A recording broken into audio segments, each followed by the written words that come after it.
sempre quis ser professor, na minha vida inteira, inclusive quando fui buscar minhas primeiras ideias de profissão, sempre vinha na minha cabeça a ideia de ser professor. Eu comecei a fazer minha graduação numa escola, numa universidade pública, uma universidade privada, e depois fui para uma universidade pública. Fiz um ano nessa universidade privada, prestei vestibular novamente, fui para essa universidade pública. Mas eu venho de uma escola de ensino médio fundamental, eu venho de escolas públicas, né? Nas quais eu não tinha muita dimensão do que era ser biólogo, né? A perspectiva que eu tinha quando eu estudava no ensino fundamental e médio era de que quem fazia biologia só poderia ser professor, né? Eu não conhecia a carreira científica, né? Eu fui conhecer a carreira científica quando comecei a fazer a minha graduação na Universidade de São Paulo, né? Porque na universidade privada, apesar de ser um curso de ciências biológicas, não tinha pesquisa, né? Então, eu fui me dedicando à pesquisa na área da biologia marinha, da ecologia, que eram áreas que eu gostava muito, mas sempre quis ser professor, né? E em um determinado momento, isso foi muito decisivo na minha vida, eu larguei a pesquisa nessa área da ecologia, ela não me satisfazia de maneira alguma, continuei dando aula, né? Eu dou aula desde o meu segundo ano da faculdade, então já está fazendo mais de 30 anos que eu dou aula, né? E quando fui procurar, então, a carreira acadêmica, fui para a área da pesquisa em ensino, né? E hoje o que eu vou trazer aqui para vocês, né, o pessoal da organização me deu um desafio muito grande, que era fazer uma discussão sobre essas dificuldades, né, que a gente tem como professor de trabalhar com o senso comum ou com a divulgação científica. Então, a minha fala vão ter algumas passagens, né, por vários assuntos, né, nós vamos falar de muitos assuntos, e eu não sei como vocês preferem, Tainara, vocês querem me interromper ao longo do processo, ou eu falo primeiro e a gente deixa um tempo depois? Então, geralmente, os palestrantes apresentam, o pessoal vai mandando as dúvidas aqui no chat, a gente separa e no final passa tudo para você, você consegue responder e ter uma conversa um pouco mais aberta aí, diretamente com o pessoal. Eu sou uma pessoa que gosta muito de falar, então vamos me dar um tempo até que horas eu posso falar, para depois vocês fazerem as perguntas. Bom, às 21 horas a gente costuma dar um intervalo para o pessoal. Aí, se você quiser falar até umas 8h30, porque aí o pessoal dá as perguntas. Tá ótimo. Tá. Então, tá bom. Então, eu vou compartilhar aqui, porque agora eu vou começar a compartilhar a tela aqui com vocês, não vejo mais vocês, né? Então, qualquer coisa, por favor, vocês me comuniquem se está aparecendo tudo aí direitinho, se não está. Aqui, para mim, parece que está tudo certo aqui na apresentação. Para nós também, professor, já está aparecendo. Então, tá ótimo. Então, vamos lá. Bom, a ideia, né, que foi passada para mim foi essa discussão, né, da formação do professor, essa encruzilhada aí que a gente fica entre a divulgação científica e o senso comum, né? Deixa eu colocar aqui no meu relógio também, no cronômetro. Beleza. Então, o que eu vou discutir com vocês? Minha proposta é que essa palestra trate de 4 pontos distintos. O primeiro deles, eu vou falar um pouco sobre ter razão e um pouco de evolução humana, tá? No segundo momento, eu vou discutir um pouco com vocês o que é a aprendizagem e as teorias de aprendizagem. No terceiro momento, eu vou falar sobre a importância da mediação do professor e no último momento eu vou falar sobre como ensinar, tá? Bom, então vamos para a primeira parte do razão e evolução. A pergunta que eu quero começar aqui com vocês é por que é tão difícil a gente mudar de opinião, né? Nós estamos numa época em que as pessoas estão cheias de opinião, né? Na verdade, isso não é um fenômeno da nossa época, isso é um fenômeno de várias épocas, né? Mas a ideia hoje que a gente tem é que a vinculação da sua opinião ela é muito mais rápida e é muito mais pública do que ela era antigamente, né? Antes do advento da internet, das tecnologias de comunicação como nós temos hoje, você podia ter opiniões boas ou ruins e, às vezes, compartilhar com um grupo social muito restrito. E as tecnologias estão promovendo para a gente um outro tipo de interação na qual a gente pode compartilhar coisas que pensamos, né? Então, várias pessoas hoje já acreditam em várias coisas estranhas, né? Vamos dizer assim. Aliás, hoje é um bom dia para vocês conversarem com algum negacionista da mudança climática, porque as temperaturas da nossa região têm sido bastante altas, né? Então é um momento bom para entender, né, por que eles negam a mudança climática. Mas, de qualquer maneira, uma coisa que é interessante, né, é que a gente vê movimentos anti-vacina, pessoas dizendo que vacinas são coisas ruins, outros dizendo que ditadura no Brasil não existiu e que nessa época não existia corrupção. Uns acreditam que o nosso planeta ele tem um formato de uma pizza, né? Então nosso planeta é plano, né? Outros negam a existência do Covid, acham que isso não é só uma gripezinha que passa, né? Então são várias opiniões, né, que elas circulam por aí e a gente sempre fica pensando, mas por que será que as pessoas acreditam nisso? O que faz essas pessoas acreditarem nisso, né? Às vezes a gente fica pensando assim, nossa, algumas dessas opiniões são tão perigosas que elas podem colocar outras pessoas em risco de vida, ou até elas mesmas, né? E aí uma coisa que sempre fica na cabeça da gente é assim, mas por que mesmo quando a gente mostra fatos para as pessoas, né, elas não conseguem mudar de ideia?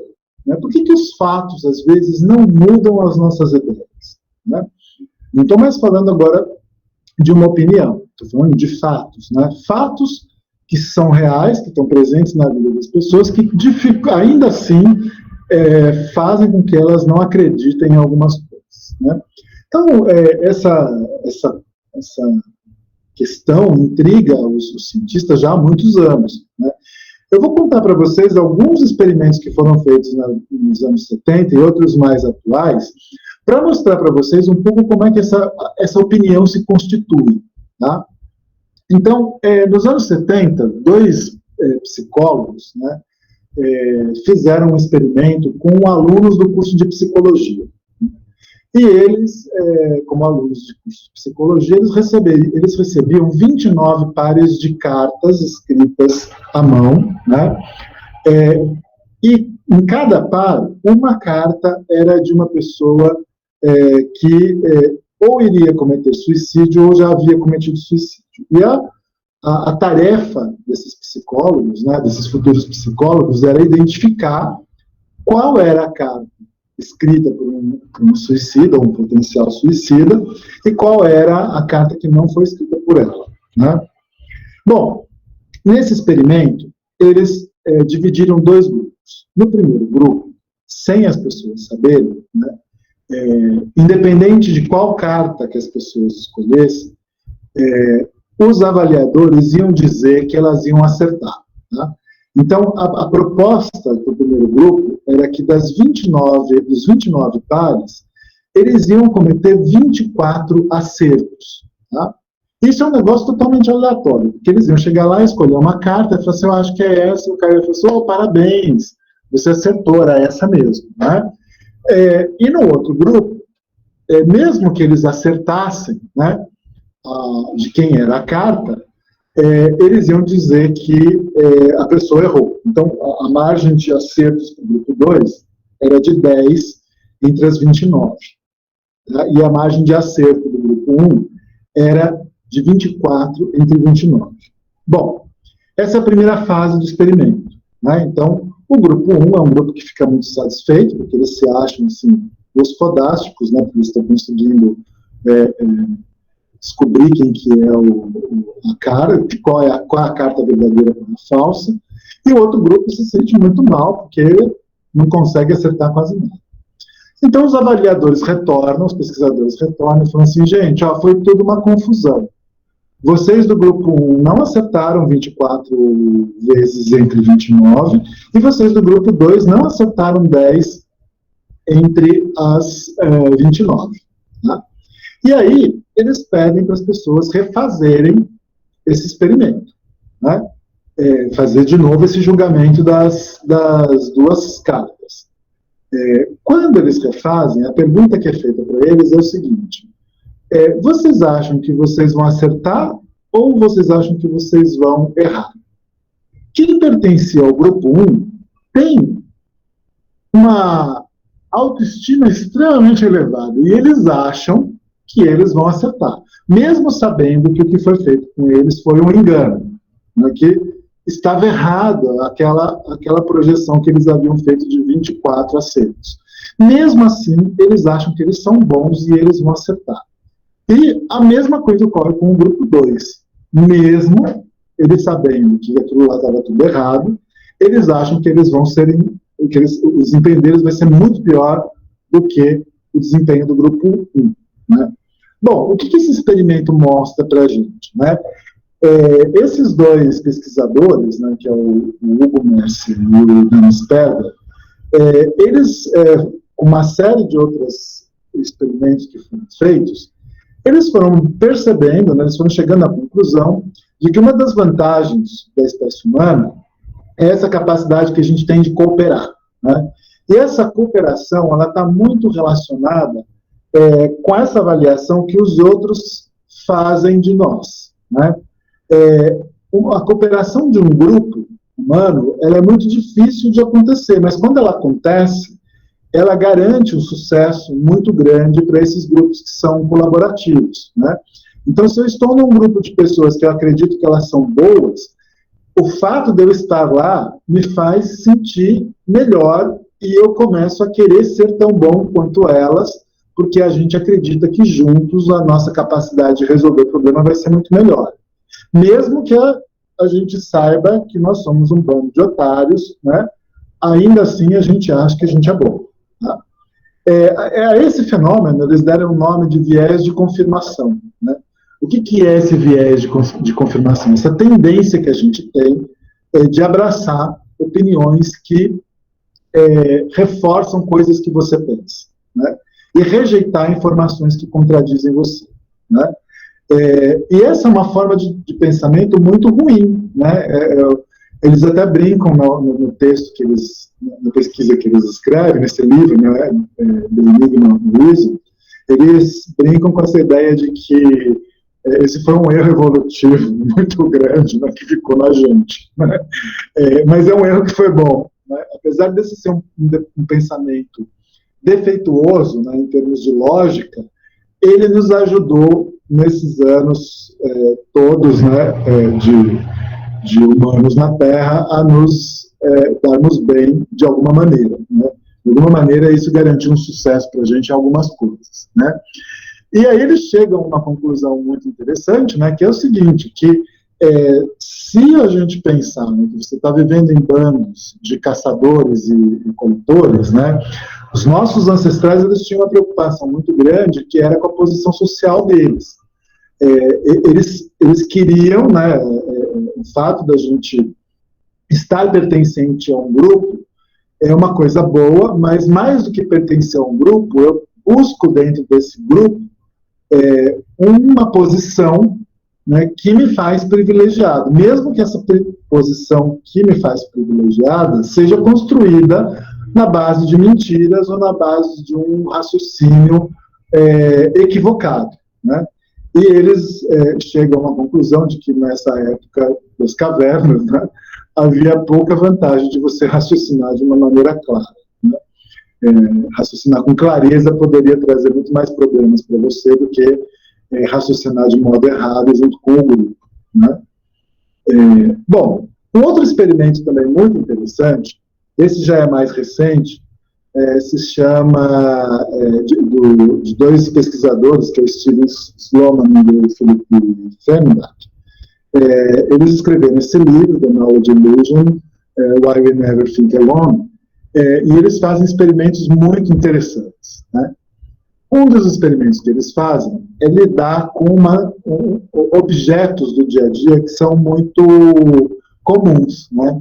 Então, por exemplo, privadas. Privadas são coisas que existem desde a Grécia Antiga, né? Então, aqui do lado esquerdo, né, são uma foto de privadas da Grécia Antiga, e aqui do lado direito é uma foto de uma privada moderna, né? E aí a pergunta que se faz às pessoas, né, a primeira pergunta é assim: você usa privada? Sabe como ela funciona? Né? E quando você pergunta, sabe como ela funciona, geralmente as pessoas falam assim, sei, né? Você vai lá, aperta o botão, a água sai e leva tudo que você fez embora, né? E aí eles pedem então para que as pessoas expliquem com detalhes como é que é o funcionamento de uma privada, como é que é o funcionamento, por exemplo, de um zíper, né? O zíper de roupa, como é que funciona um zíper de roupa, né? E quando as pessoas começam a tentar explicar como essas coisas funcionam, né, elas começam a perceber que elas não conhecem direito essas tecnologias, né? E essa falta de compreensão, né, sobre essas tecnologias, esses pesquisadores afirmam que elas são coisas muito importantes, porque isso é que dá uma unidade entre nós, né? A gente confia muito em alguém que é muito especializado numa coisa, né, para usar essa coisa de uma maneira segura, né?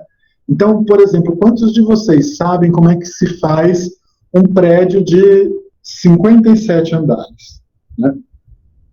Não sei se todos sabem, mas eu imagino que algumas pessoas não saibam, eu não sei, né? Mas a gente confia morar num apartamento que fica no 45º andar de um prédio que tem 57 andares, né?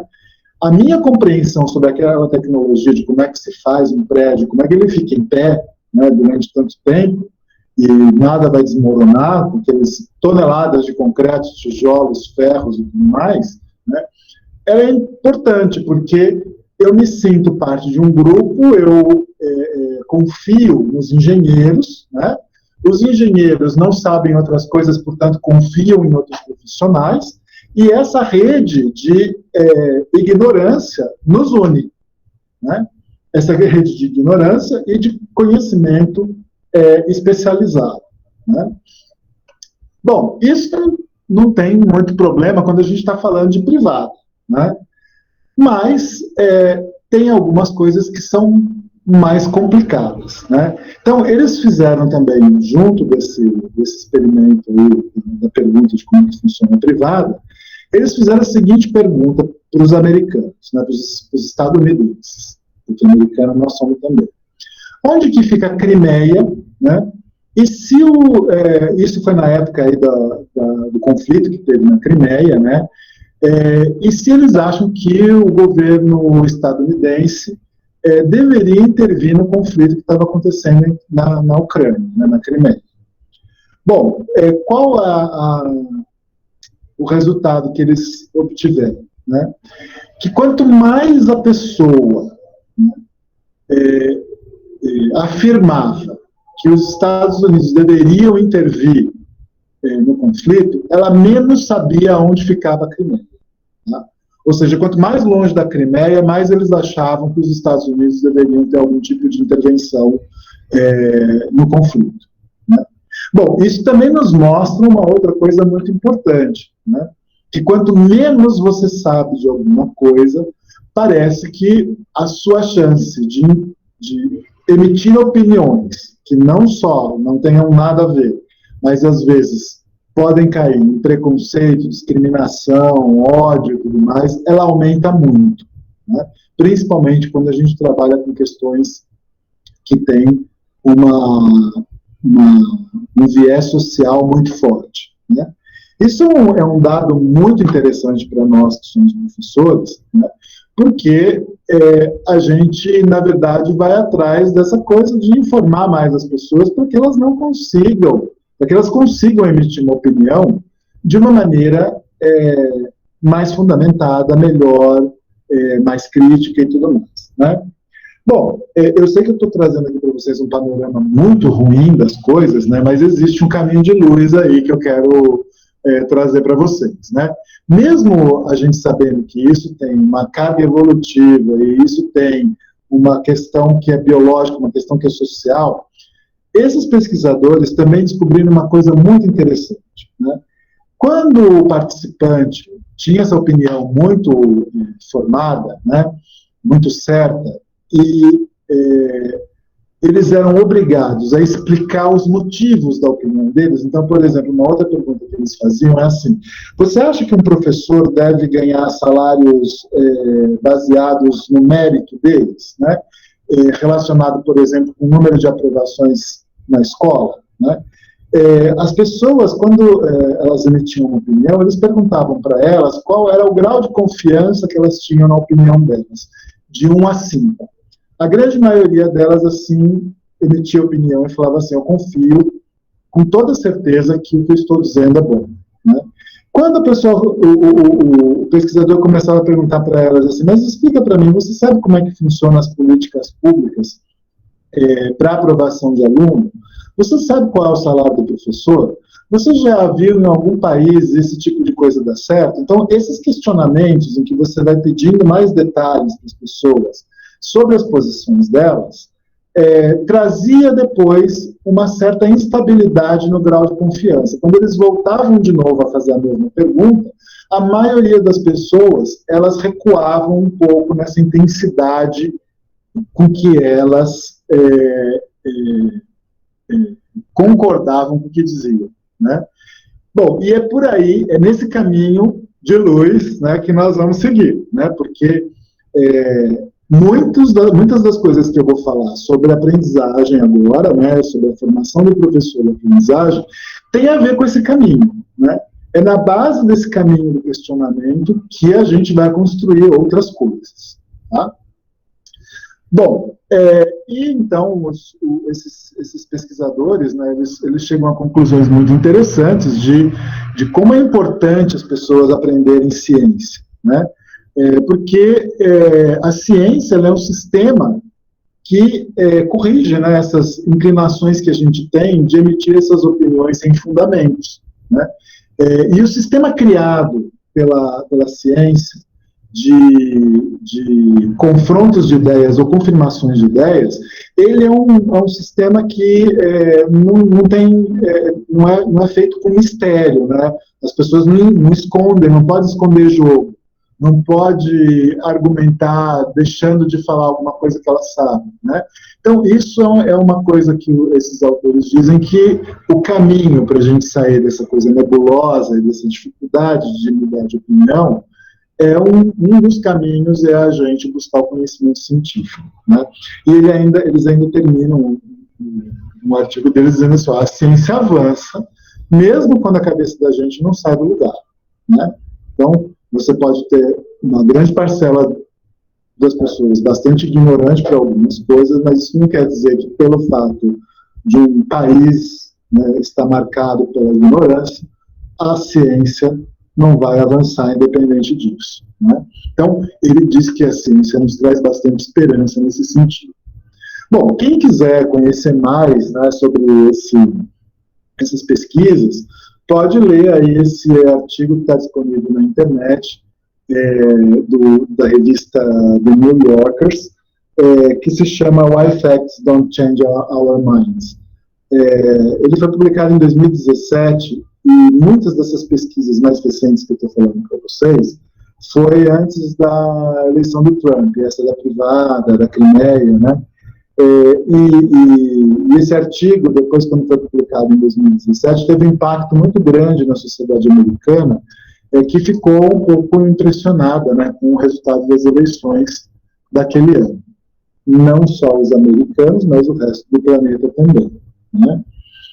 Bom, então, o que eu quero agora discutir com vocês? Eu quero discutir um pouco essa questão da aprendizagem. Então, uma vez que a gente começa a questionar as pessoas sobre as opiniões delas, né, como é que a gente faz para o caminho, né, que ela vai seguir ali ao longo da intervenção com a gente, né, como é que nós vamos seguir, ajudar ela a seguir para um caminho que seja o da ciência e não o do senso comum, né? Bom, eu vou falar de dois autores, né, que fazem muito sentido para mim e para as pesquisas que eu realizo, né, que são o Jean Piaget e o Vygotsky. Acho que muitos de vocês já devem ter ouvido falar desses dois teóricos da aprendizagem. Eu uso muito eles, né, porque eu trabalho com a pesquisa em ensino de ciências e trabalho especificamente com a linguagem no ensino de ciências, e eu estudo esses processos de comunicação que estão acontecendo dentro de sala de aula, né? E, para mim, esses dois pesquisadores, eles são muito importantes, porque eles me ajudam a fazer a análise dos dados que a gente produz sobre essas interações discursivas que acontecem em sala de aula, né? Nós também temos um outro teórico que eu não coloquei aqui, mas eu acho que é papo com uma outra cerveja um dia, quando a gente for conversar, que é o Basil Bernstein, que trabalha com sociologia da educação, e eu faço uma mistura dessas vertentes da linguagem, da sociologia, trabalhando mais no campo da sociolinguística, nas pesquisas que a gente tem desenvolvido no nosso laboratório, né? Então, eu vou falar desses dois hoje, porque para esse caminho que eu estou querendo discutir com vocês, de como a gente consegue interferir nessa relação entre o conhecimento científico e o senso comum, esses dois vão ser importantes, né? Bom, o Piaget, né, ele é um biólogo, né, ele era biólogo, e ele estudou esse processo da produção de conhecimento, né, como é que a humanidade constrói conhecimento, principalmente conhecimento científico, né? O conhecimento matemático, conhecimento lógico. Pode ser que muitos de vocês já tenham ouvido falar de Piaget, então eu peço desculpas por às vezes estar me repetindo em coisas que vocês já sabem, mas eu acho importante eu fazer esse recorte para que o que eu fale daqui para frente fique mais claro, né, quando eu disser para vocês como essas coisas acontecem na sala de aula, como a gente promove essa aproximação com o discurso científico. Bom, ele estava muito preocupado, né, em entender como é que se constrói esse conhecimento, principalmente em criança e adolescente. Então, ele faz uma série de experimentos com as crianças, principalmente com os filhos dele, né, e depois ele chega a algumas conclusões que até hoje a gente utiliza nessas teorias da epistemologia do conhecimento que o Piaget traz, né? Eu vou colocar aqui 4 linhas, né, 4 princípios do pensamento piagetiano que são muito importantes, principalmente para o ensino de biologia, tá? A primeira delas é que o Piaget traz essa ideia de que é muito importante um problema, né, para a gente começar a iniciar a construção do conhecimento em sala de aula. Tá? Por quê? Porque quando eu trago um problema, e esse problema é um problema que faz sentido para o aluno, né, quando eu trago esse problema para o aluno, eu disparo ali uma série dessas opiniões que vão surgindo, né, porque isso tem a ver com o segundo princípio do Piaget, que as pessoas, quando elas entram na sala de aula, para ter aula com vocês, elas já trazem um conhecimento prévio de alguma coisa, né? A vida social delas ensinou para elas o significado de várias coisas, inclusive significados errados dessas coisas, né? Então, ele diz que quando você tem um bom problema, você consegue fazer emergir esse conhecimento prévio ou essas opiniões, né? Bom, e ele diz um terceiro princípio que eu quero destacar para vocês, é que uma coisa importante é que a gente tem que sair dessa ação manipulativa, né, que é digamos assim, sair de um pensamento mais concreto e levar o sujeito para um pensamento mais abstrato, ou melhor ainda, para um pensamento mais complexo, né? Então ele fala que quando as coisas estão feitas muito no plano manipulativo, muito concreto, a gente não tem tanta consciência das coisas, né? E que a gente, quando chega na tomada de consciência, quando a gente está nesse plano mais intelectual da ação de aprender, né? O quarto ponto, que é muito importante do Piaget, é a importância do erro. Então, você pensar alguma coisa errada, o Piaget não é um negócio ruim, né? Inclusive, para ele é um ponto de partida, porque é a partir do seu erro que a gente pode ensinar algumas coisas para você, né? Então, esses 4 princípios, eles são importantes porque eles vão fundamentar para mim todas as ações que a gente faz em sala de aula para a gente tirar o sujeito desse senso comum, tá? Bom, isso eu falei de Piaget. Piaget está sempre estudando processos muito internos, né, do indivíduo, né, pensando muito nessas questões mais psicológicas, mais relacionadas à constituição da psique desse indivíduo, né. O Vygotsky, ele já tem um tipo de elaboração um pouco diferente do Piaget, muitas vezes tem pontos que se conversam, né? Mas ele pensa, né, a aprendizagem de um jeito um pouco diferente, né? Ele vai dizer que o indivíduo ele tem funções mentais, às vezes muito elevadas, né? E essas funções mentais mais elevadas, elas emergem não só desse trabalho que é manipulativo com erro, né, e com a construção do pensamento complexo, mas para essas coisas acontecer, elas estão imersas dentro de uma realidade social, né? E é dentro desse processo social que a gente consegue fazer essas funções ficarem mais elevadas, né? E ele também traz uma coisa muito interessante, que ele diz que a linguagem é um elemento fundamental para a construção das ideias de um sujeito, né, do sujeito. Essa linguagem é construída socialmente, não é uma linguagem construída individualmente, né?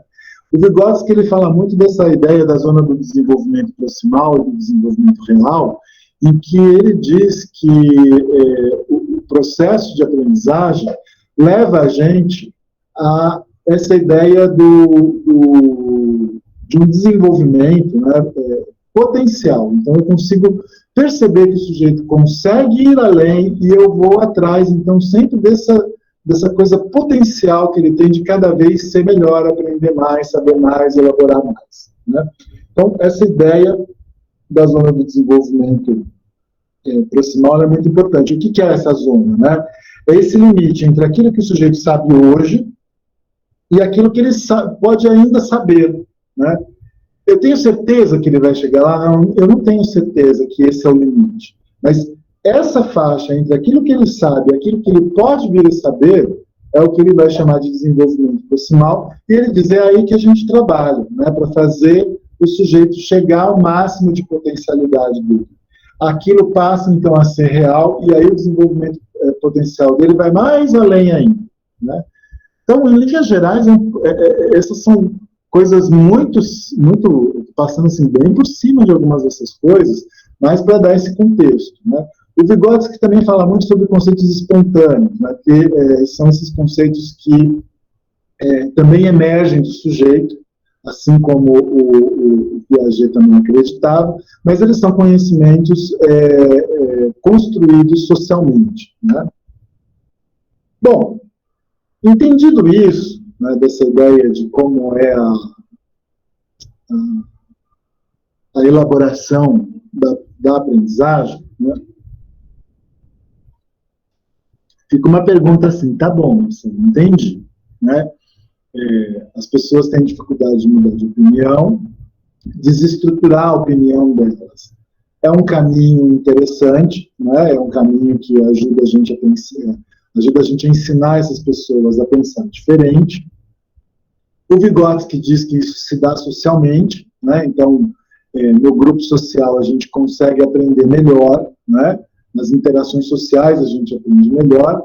E o fenômeno da linguagem, ele é importantíssimo porque é ele que vai mediar o pensamento, né? Bom, mas aí fica uma coisa que é a pergunta do o que a gente faz como professor, né? Como é que a gente mexe nesse negócio? Né?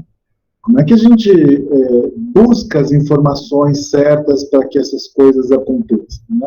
Porque buscar informação é um negócio fácil. Né? Agora, como é que a gente faz essa seleção dessas informações que são realmente relevantes, ou, como o Piaget diz, que são desestruturadoras da forma de pensar?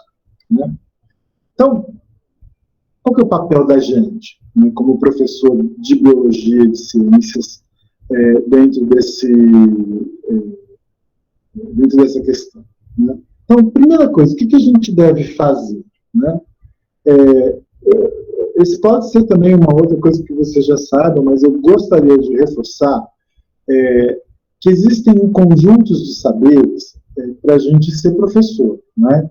O Paulo Freire já dizia isso, né, que ninguém nasce professor e ninguém se torna professor às 3 horas da tarde de uma quarta-feira. Né? Então, assim, não é um negócio que a gente nasce com isso. Né? E outra, nós somos biólogos, né? Quando você fala assim, o sujeito tem o dom de ser professor.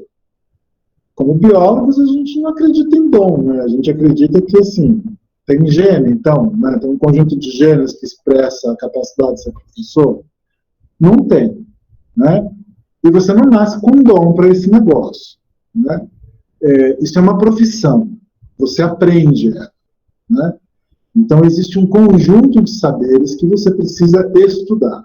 Então, a primeira coisa que a gente tem que fazer para ser um professor que ajuda o aluno a sair desse lugar de ignorância para algumas coisas, né?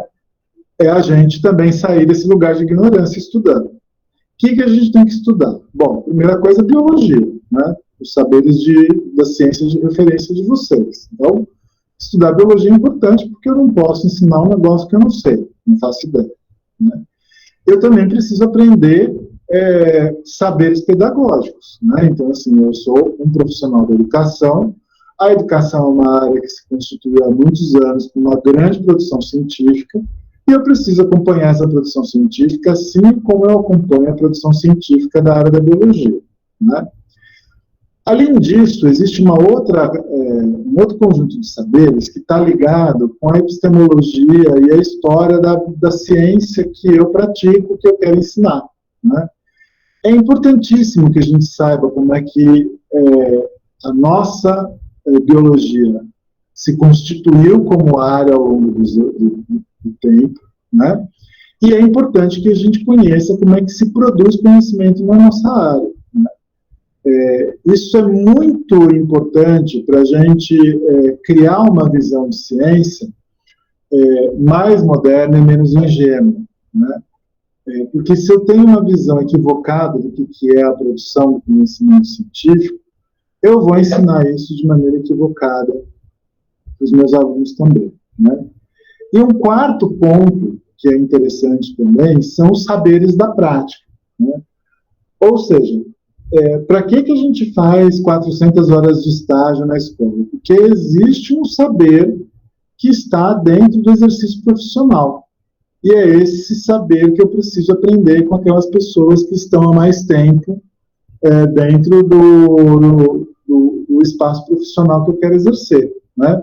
Então, assim como um médico vai fazer residência num hospital, estágio no hospital, um engenheiro vai fazer um estágio na obra, um fonoaudiólogo vai fazer estágio numa clínica, todo mundo precisa fazer um estágio para se aproximar mais da realidade, da prática, e fazer, então, todas essas coisas, né? A prática é esse lugar onde todos esses saberes dialogam entre si e aonde a gente procura exercer a nossa profissão usando todos esses conhecimentos. Então, a primeira coisa, né, que eu quero dizer para vocês é que para a gente se formar bem, a gente precisa estudar. Né? Estudar todas essas coisas aí. Né? O que a gente tem que fazer com o aluno? Né? Então, por exemplo, a gente tem que desenvolver nos alunos a autonomia. Né? O que significa desenvolver a autonomia? É virar para o menino e falar assim, se vira aí, vai lá pesquisar o que é cérebro. Não, isso não é desenvolver autonomia. Né? Desenvolver autonomia é fazer um exercício com os alunos para que eles consigam pensar por si mesmos, né? Que eles sejam capazes de refletir, de parar para pensar. Aquela velha história, se você não para para pensar no que você está fazendo. Então, quando você não para para pensar no que você está fazendo, geralmente você faz merda e alguém te dá uma bronca, né? Então, a ideia de desenvolver a autonomia dos alunos é, antes de você fazer qualquer coisa, para e pense. Pensa sozinho um pouco antes de você falar alguma coisa, expressar o que você está pensando, vendo, né? Até coloquei aí a tirinha da Mafalda, né, que o Keno, que é o desenhista, faleceu recentemente. Eu sou muito fã da Mafalda, né? E essa tirinha é bem bacana, né? Tá aí na frente da televisão, aí o pai passa e pergunta assim, o que você está fazendo aí com a televisão desligada, né? Eu estou pensando, pelo menos uma vez, eu queria experimentar pensar enquanto eu olho para ela, porque o que a Mafalda está falando é que a televisão tira essa autonomia do pensamento, né? Assim, a televisão pensa para ela, pensa por ela, né? A mídia pensa por você e não deixa você pensar sozinho, né? Então, o estímulo ao pensar sozinho é essa construção da autonomia. A gente também precisa ensinar para os alunos, né, a cooperar, né? E mostrar para eles que troca de ideias é um negócio importante, né? A troca de ideias é um negócio muito importante, porque quando eu estou expressando para o outro que eu penso sobre um assunto, minha opinião, eu sou obrigado a organizar o meu pensamento, principalmente se essa outra pessoa não pensa igual a mim, né? Nós temos perdido muito dessa possibilidade de ouvir coisas diferentes da que a gente pensa e discutir isso de uma maneira civilizada e racional, né? Tem se feito muitas apologias, né, positivas, né? Uma apologia é um negócio positivo, mas assim, tem se estimulado muito essa ideia de que se você não pensa igual a mim, eu tenho todo o direito de te xingar, de te humilhar e tudo mais, né? Então, a ideia aqui é que a gente ensine os alunos exatamente o contrário, né? Que é preciso respeito, né, para a gente fazer essa troca de ideias entre eles, né? A outra coisa é mostrar para eles que o erro não é um negócio ruim, né? O erro é um espaço de conflito e é nessa contradição que a gente se transforma, né? Não há vergonha nenhuma em a gente dizer que a gente pensava errado e agora está pensando de um outro jeito, ou nós mudamos o jeito de pensar, né? A outra coisa também que a gente precisa estimular na nossa ação como professor é fazer o aluno compreender que a gente também não sabe tudo, né? Ninguém sabe tudo de tudo, que o nosso conhecimento ele é limitado. Então, não é vergonha nenhuma dizer eu não sei, né? Nem você, como professor, e muito menos eles como os alunos, né? Então, assim, tem horas que você pode virar e falar assim, eu não sei, eu não faço ideia. Sim, às vezes você não faz ideia e você não sabe, isso também acontece, né?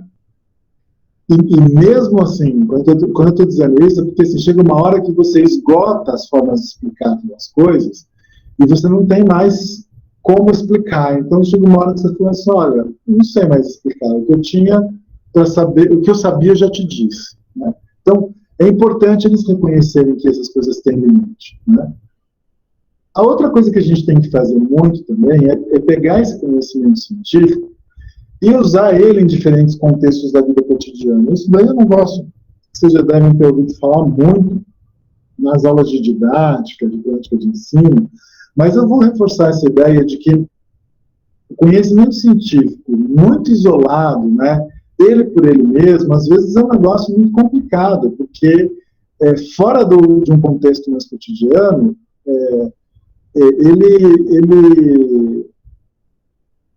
é difícil de você entender para que ele serve, né? Não nesse sentido utilitário de que a gente só pode aprender aquele que serve para alguma coisa, não é isso que eu estou falando. Mas muitas vezes a gente esquece de mostrar para os alunos que os conhecimentos científicos partiram de problemas da vida cotidiana, não partiram da cabeça do cientista do nada, né? Então, o contexto com o cotidiano ele é importante para eles perceberem que, assim, olha, alguém viu esse fenômeno, né, acontecer durante a vida dela. E aí essa pessoa resolveu estudar isso, né? ou essas pessoas resolveram estudar esses fenômenos. Então, essa relação é muito importante de ser construída. Tá? Bom, a outra coisa também que é muito importante a gente pensar quando a gente é professor, é que quando eu estou fazendo as atividades que promovem a aprendizagem, eu tenho que pensar isso numa projeção de progressão. Tá? Eu venho de uma escola pública que eu passei 8 anos da minha vida estudando o verbo to be no presente, no passado e no futuro. Então, assim, que progressão conceitual que teve isso? Né? Teve nenhuma. Então, quanto menos eu percebo, quando o aluno percebe que a sua ação não faz ele avançar nessa questão conceitual, aquilo vai ficando muito desinteressante e eles vão ficando muito afastados do conhecimento que você quer ensinar para eles. Né? Bom, a outra coisa também é que o cientista, quando fala, e a ciência, quando fala, usa terminologias que são muito precisas. De algum modo, em algum momento, vocês precisam exigir o uso dessa terminologia científica e também apresentar graus cada vez mais complexos de falar sobre aquele assunto. Né? Então, se quando o sujeito tem 11 anos, né, ele acha que a célula parece um ovo frito, né, quando ele está com 18, ele não pode dizer que a célula parece um ovo frito e não pode achar que aquela é a única forma de célula que tem. Né? Ele não pode achar que aquilo é um ovo microscópico. Né? Então, tem uma série de coisas, de terminologias e de formas de dizer que eu preciso exigir dos alunos. Então, olha, a partir de agora, vocês aprenderam a palavra comunidade. Vocês sabem que comunidade não é um grupo de pessoas que se reúne em busca de um objetivo comum. Comunidade é um conjunto de populações que vivem no mesmo lugar, ao mesmo tempo, blá, blá, blá. A partir de agora, eu não vou mais... Toda vez que eu falar comunidade, vocês sabem que eu estou falando de um conceito da ecologia. Então, essas coisas, elas têm que ser sempre muito cobradas e ensinadas para os alunos. Né? A outra coisa também que a gente tem que pensar é que, uma vez que a gente se torna professor, nós vamos avaliar o desempenho dos alunos e essas progressões que a gente está programando para ele. Em nenhum momento você deve ocupar aquele espaço que você sempre odeia, tenho certeza que vocês odeiam, porque vocês são universitários, né? De ser aquele professor que faz uma avaliação para mostrar para você o quanto você é burro, idiota e merece fazer a disciplina de novo. Né? Isso não é uma avaliação que forma a gente para coisa boa nenhuma. Né? Aliás, muitas vezes se traumatiza muita gente. Uma avaliação boa é aquela que está a favor da nossa aprendizagem. Então, a gente entende que os nossos erros vão levar a gente para um patamar diferente quando eu conseguir superá-los. Tá?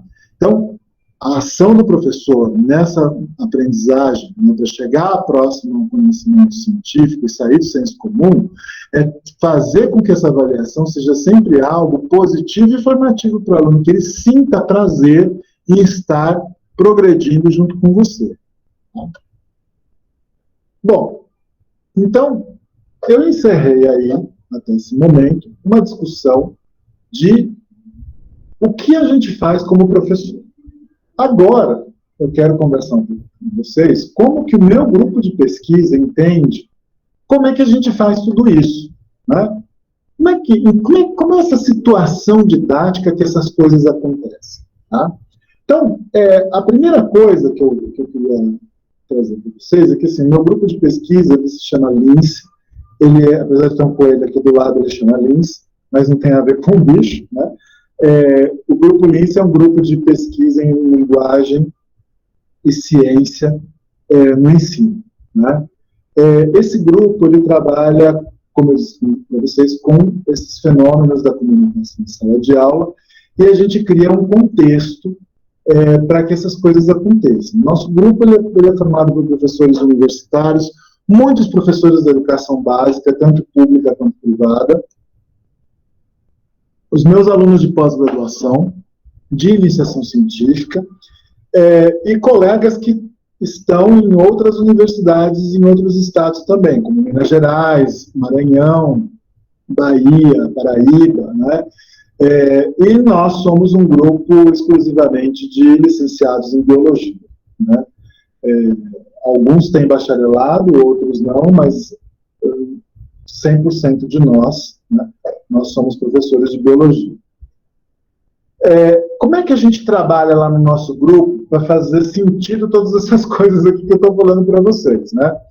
A primeira coisa, assim, a gente produz uma coisa que se chama sequência didática investigativa, que eu coloquei aqui no slide como SDI, né, que é a sigla que é um nome muito grande, então a gente reduz aí na sigla para ficar mais fácil de escrever.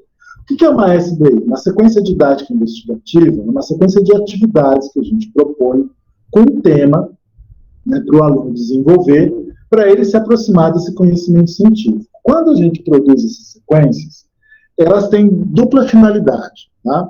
Nós vamos nas escolas e a gente vai conversar com os professores dessas escolas para saber que assuntos que eles querem discutir, que material didático que eles estão precisando, que conceitos que eles acham importantes, e a partir daí nós criamos materiais didáticos, as sequências, né, para esse professor aplicar. Essas sequências, ela tem finalidade dupla. Além de ajudar a ensinar biologia, elas também são usadas como elemento para a gente extrair os dados da nossa pesquisa. Por que eu faço isso? Porque uma das coisas que mais me incomoda na minha área é a gente fazer pesquisa educacional que não serve para nada. Né? Então a escola está lá pegando fogo, cheia de problema, e eu fico aqui discutindo um assunto que eu não levo para dentro da sala de aula, eu não resolvo o problema da escola. Isso é uma coisa muito pessoal, eu não tenho nenhum problema que as pessoas façam outros tipos de pesquisa com outro tipo de demanda, mas para mim não funciona, é uma coisa minha, né? Não é uma coisa que eu acho que todo mundo tem que fazer. Não, eu acho que tem gente que não precisa se preocupar com essas coisas do jeito que eu me preocupo. Para mim faz muito sentido, tá? E se eu tiver uma discussão aí, que é uma discussão que é muito importante, mas ela não resolve uma demanda ou um problema da escola, eu não faço, né? Eu prefiro que outra pessoa faça, que fará certamente melhor do que eu, né? As pesquisas que eu faço são essas em que a relação com um problema escolar está muito forte, principalmente quando esse problema escolar tem a ver com leitura, com escrita, com oralidade, né? Como eu disse para vocês, com esses fenômenos da comunicação na sala de aula. Tá? Bom, toda vez que eu produzo uma sequência didática no meu laboratório, que ela vai servir também para pesquisa, ela passa por esse processo aí que vocês estão vendo, né? Então, eu pego uma demanda da escola, nós fazemos uma escrita inicial desse material, com base naquilo que o professor está pedindo para a gente. No nosso grupo de pesquisa, a gente busca momentos desse material que vão ser usados por nós para fazer aquilo que a gente quer como pesquisa. Nós levamos, então, esse material para o professor, ele faz as modificações que ele quer. Se ele fizer uma modificação que afeta a nossa pesquisa e com ela nós não vamos conseguir criar dados, mesmo assim a gente aplica aqui, tá? Mesmo que não sirva para nós, mas serviu para a escola. E aí a gente vai buscar um contexto em uma outra escola que a gente consiga fazer isso. Nesse momento aqui da escrita, da conversa com o professor, a gente sempre procura dizer para ele, professor, olha, esse momento é importante para nós por causa da nossa pesquisa. Pode fazer? Se ele falar pode, beleza, né? Geralmente ele fala que pode, né? Porque é uma negociação entre os interesses deles e os interesses do grupo. Nós fazemos uma aplicação, né? E aí, depois dessa aplicação, ela tem uma avaliação do professor e uma avaliação nossa para a nossa pesquisa. E ela volta, então, para um estágio inicial, não em estágio inicial de forma, mas de produção, porque é nesse momento que a gente diz que nós criamos o protótipo da sequência didática. Todo esse processo aqui, eu chamo de um processo de prototipagem da sequência, do material didático que vai ficar. Uma vez passado por esse ciclo, esse material, então, ele pode ir para qualquer escola, porque ele garantiu o mínimo de aprendizagem que a gente queria, e para quem quiser fazer pesquisa, ele também é um material bom. Tá? Bom, esse protótipo, né, quando sai do grupo de pesquisa e ele chega na escola, eu pus até esses livrinhos aqui de cor diferente, porque, assim, algumas coisas ficam, né, como o livrinho azul, mas outras, elas estão muito modificadas, porque a gente vai atender uma demanda do currículo escolar, né, não é um negócio nosso. Né? Bom, com que referenciais teórico-metodológicos nós trabalhamos para fazer essas sequências, né? Então, uma das coisas para nós que é muito importante é trabalhar com a ideia da alfabetização científica. Por que essa ideia é importante? Veja, eu quero que o aluno saia dessas ideias do senso comum e chegue cada vez mais próximo daquilo que a ciência está dizendo. Mas eu não quero só que ele aceite isso, né? Eu quero que ele compreenda como que a ciência construiu isso, que implicações que isso tem para a sociedade. Eu quero que ele veja a ciência de uma maneira muito mais ampla do que só os conceitos científicos. E a alfabetização científica tem muito dessa proposta, né? De trazer para o aluno uma proximidade maior com as formas de produção do conhecimento, com o processo de avaliação do conhecimento científico, com as formas de comunicação desse conhecimento científico. Ou seja, eu aproximo ele daquilo que eu vou chamar aí da cultura científica. Ele não vai ser um cientista, tá? A ideia não é essa. Mas ele vai se aproximar um pouco desse fazer ciência, né? Para isso, a gente usa uma abordagem didática, que é a abordagem do ensino por investigação. Por que a gente escolhe o ensino por investigação? Porque o ensino por investigação trabalha com o desenvolvimento de um conjunto de habilidades que tem tudo a ver com essa ideia da cultura científica, né? Então, levantar hipóteses, compreender um problema, testar a sua hipótese, fazer conclusão, utilizar dados, usar raciocínio lógico.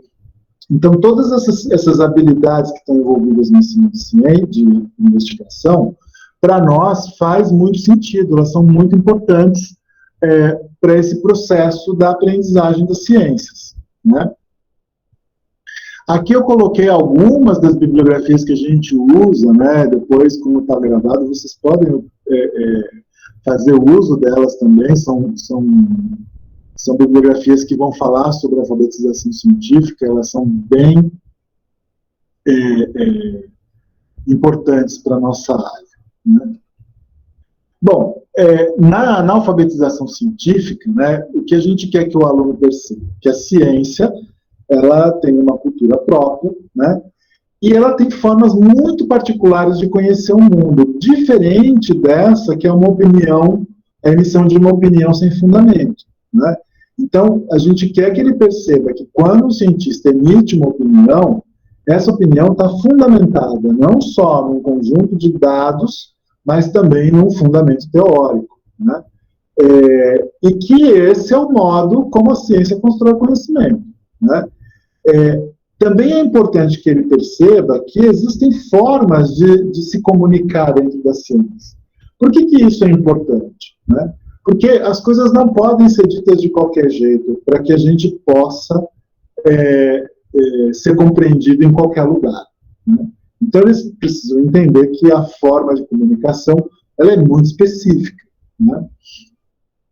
E a outra coisa também que é importante que eles percebam é que o modo da gente pensar cientificamente a resolução de um problema não é o mesmo modo que a gente pensa no nosso cotidiano, onde a gente tem um conhecimento mais popular. Então, por exemplo, tem gente que, quando um equipamento pifa, vai lá e dá um tapão no equipamento. O controle remoto é muito comum, né? Você pega o controle remoto, aperta ele, e não sei porque a cabeça da gente é um negócio muito louco, a gente vai dar uma porrada no controle remoto achando que ele vai funcionar, né? Na nossa cabeça não quer dizer que assim, o meu controle remoto ele é sadomasoquista e gosta de apanhar e só apanhando ele funciona, né? Não. Provavelmente quando você bate ali a sua mão, dá um encaixe melhor das pilhas e aí o equipamento funciona, ou algum fio, ou sei lá, um componente volta a se religar. Então, o que a gente mostra é que na ciência não é uma coisa assim, não é assim que a gente resolve os problemas. Existe um método, ou existem métodos, né? E o que a gente precisa ensinar para eles é quais são os diferentes métodos que a ciência tem para resolver um problema. Bom,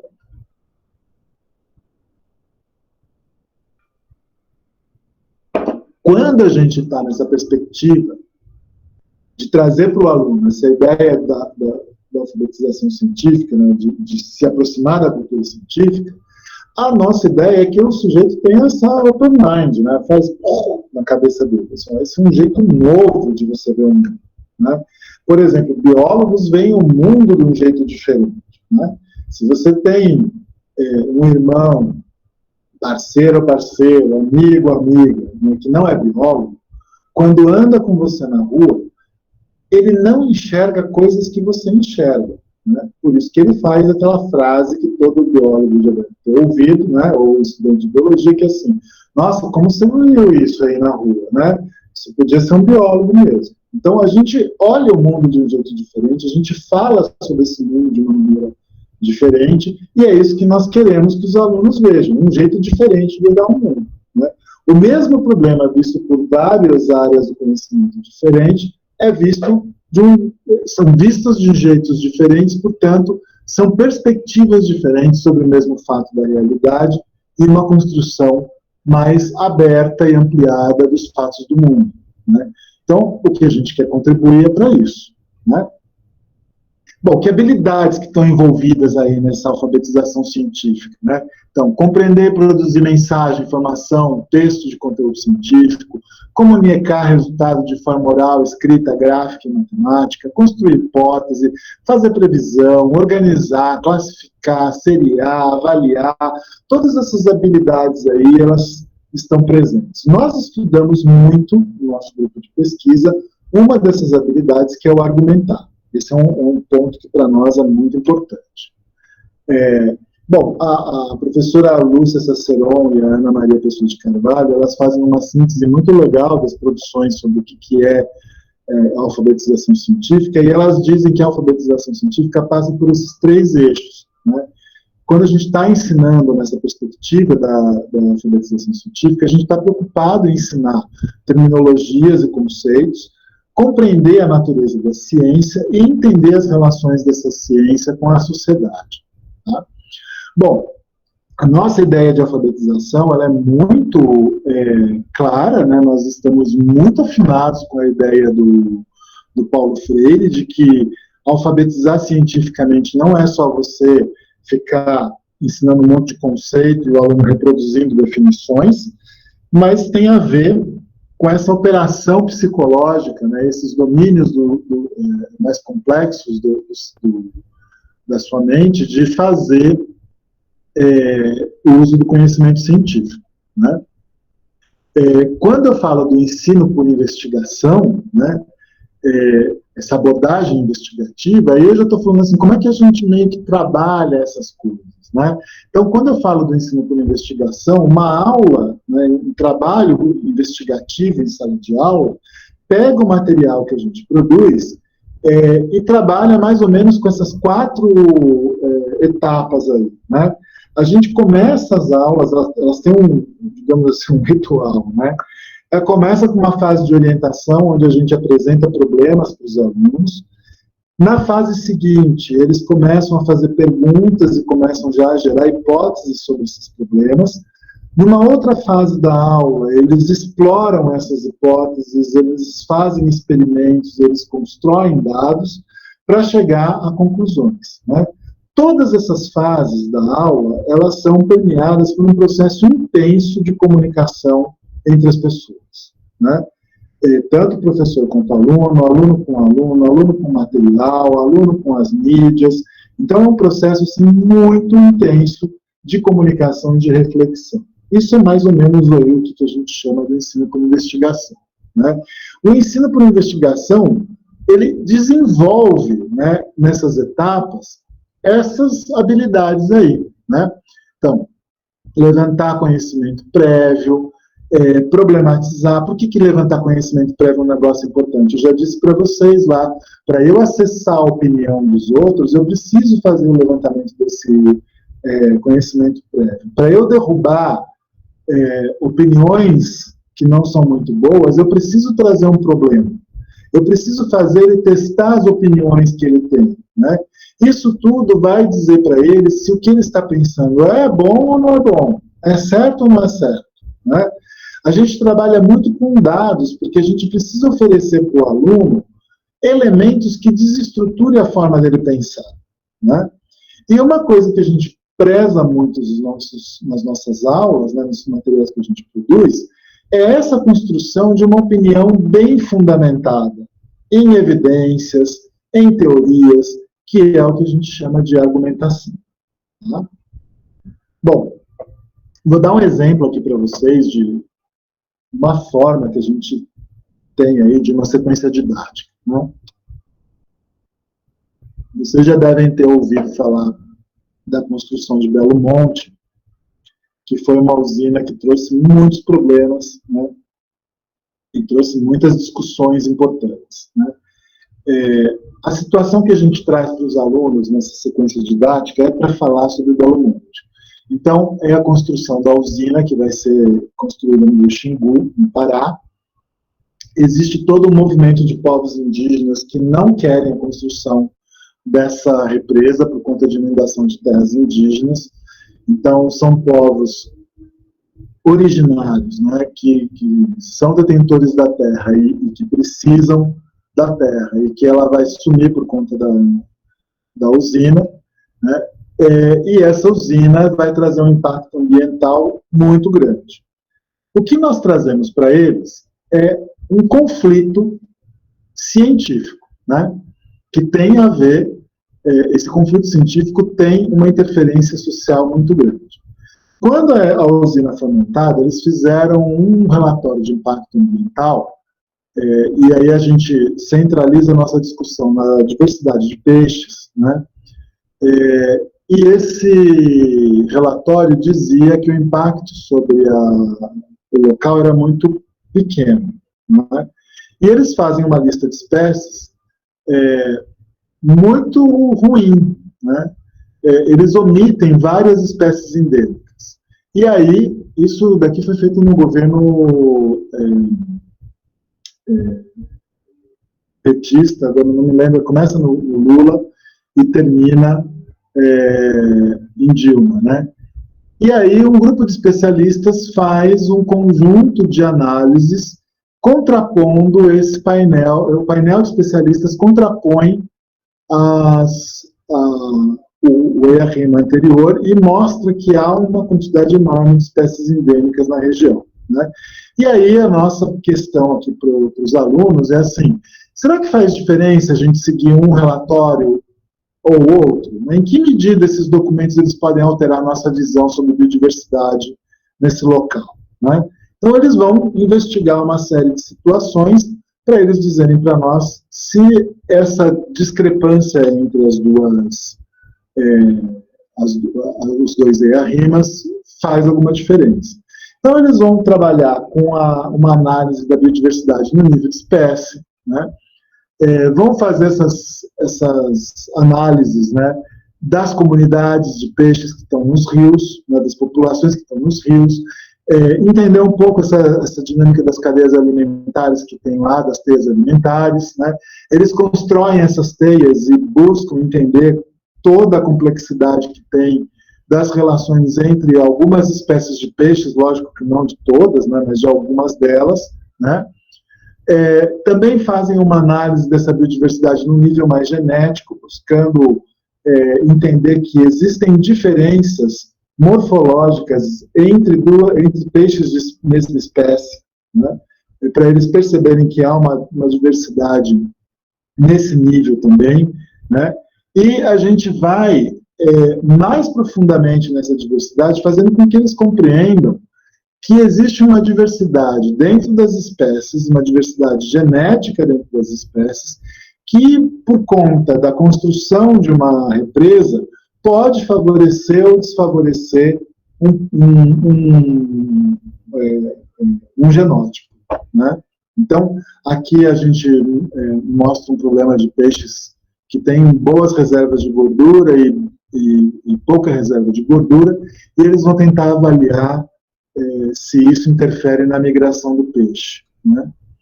Eles também fazem análises dos tipos de ambientes que existem nos rios, né? Então, desde lênticos, lóticos, e aí avaliando velocidade de correnteza, substrato e tudo mais, né? E depois eles fazem uma avaliação final em que eles escrevem um relatório individual sobre o que aconteceria se usar um relatório ou outro, que impacto que isso pode ter sobre a biodiversidade. Essa, então, seria o conjunto de aulas, né, que foram dadas para os alunos, para eles criarem, então, esses argumentos para defender um ponto de vista de modo mais científico, né? Eu vou trazer aqui alguns resultados para vocês, né, para vocês verem o que acontece, né? Então, por exemplo, uma das coisas que a gente estuda, né, são os tipos de perguntas que o professor faz em sala de aula, a qualidade que os argumentos têm e como que é a exigência conceitual que esse material traz quando é apresentado para os alunos, né?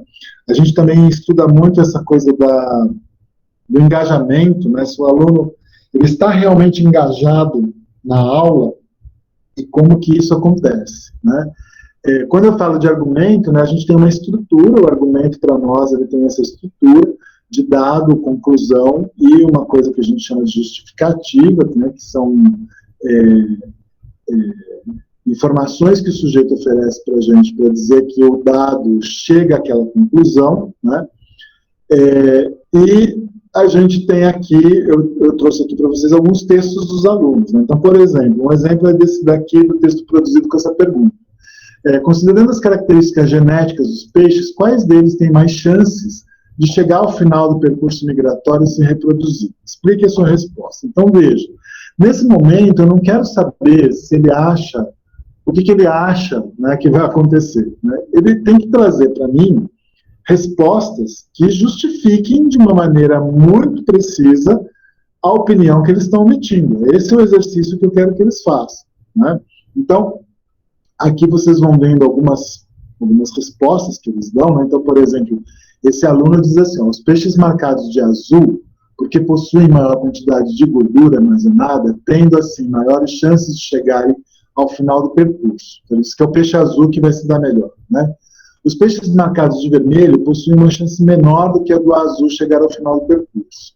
Assim como o peixe sem marcação, que possui menor armazenamento dos três, e por isso menor chance de chegar ao final do percurso. Quando a gente olha esse texto, a gente vê que ele está fazendo as relações causais, a gente avalia esse tipo de coisa, a gente dá feedbacks para o aluno, por exemplo, inclusive de questões linguísticas que estão dentro desse texto, né, para que ele melhore a forma como ele expressa a opinião dele, né. E aqui a gente está fazendo aqui uma análise do argumento. Isso que eu vou pôr. Bom, quando a gente faz esse tipo de coisa, uma das coisas que a gente quer analisar é quando eles estão mexendo com os conceitos, se esses conceitos eles vão ficando mais ou menos complexos, né? Então, com as atividades que a gente foi oferecendo para eles, a gente foi vendo que eles saíram de um lugar de conhecimentos de baixíssima complexidade, né? Então, esse daqui é o gráfico de quantos alunos têm um nível de complexidade sobre biodiversidade na concepção prévia. Você vê que a grande maioria é de nível 2 para baixo, e durante a sequência didática, isso desloca de 2 para 5, né? Então, a gente vai tendo uma grande parte dos alunos falando sobre o assunto de maneira cada vez mais complexa e mais próxima do conhecimento científico, né? Então, esse é um tipo de pesquisa que mostra para nós que aquele material, da forma como ele foi usado, está ajudando o sujeito a sair daquilo que é um senso comum para algo mais próximo do conhecimento científico, né? Bom, A última atividade que é pedida aí é uma redação, né, de 20 linhas para ele dizer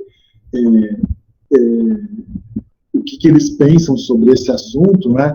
E aqui a gente vai tendo vários textos, né? Deixa eu mostrar um aqui. Esse aqui acho que é melhor, né? Para vocês terem uma ideia assim, de como é que vai mudando, inclusive, o vocabulário deles, né? Esses são alunos do 9º ano que escreveram essas redações, né? Aqui o aluno diz o seguinte: olha, com a construção da barragem, o ambiente que antes era de corredeira, se tornará lêntico. Então, aqui a primeira coisa vocês já estão vendo assim, o uso das terminologias, né? Causando assim um impacto aos peixes não adaptados a esse tipo de corredeira. Com a transferência do local de pesca comercial para o reservatório, os peixes que serão transferidos são mais adaptados à correnteza lente, tendo assim maior chance de sobrevivência, podendo dessa maneira se sobressair a espécie litófila. A outra espécie, a dos pelágicos, possui 2 subgrupos. O primeiro é a espécie migratória, que realizam vários deslocamentos entre o rio e o oceano. Estas são sensíveis às mudanças da condição do ambiente, podendo, assim, com a construção da barragem, serem os mais afetados. A segunda divisão são dos peixes sedentários. Estes habitam uma variedade de ecossistemas diferentes no rio, como pedrais, poços, remansos, corredeiras. São peixes de se movimentarem pouco, são pré-adaptados à correnteza mais lenta, podendo, assim, não sofrer tanto impacto. Então, veja, esse aqui, lógico, nós pegamos aqui uma redação assim, top, né? Mas é para mostrar para vocês o seguinte: onde a gente quer que o cara chegue, né? Que ele não diga assim, eu acho que fazer a construção da barragem não afeta muita coisa, não. Isso não é o tipo de resposta que a gente espera, né? Então, assim, o que a gente quer é uma resposta fundamentada. Se você acha que sim, porque sim; se é não, porque não, né?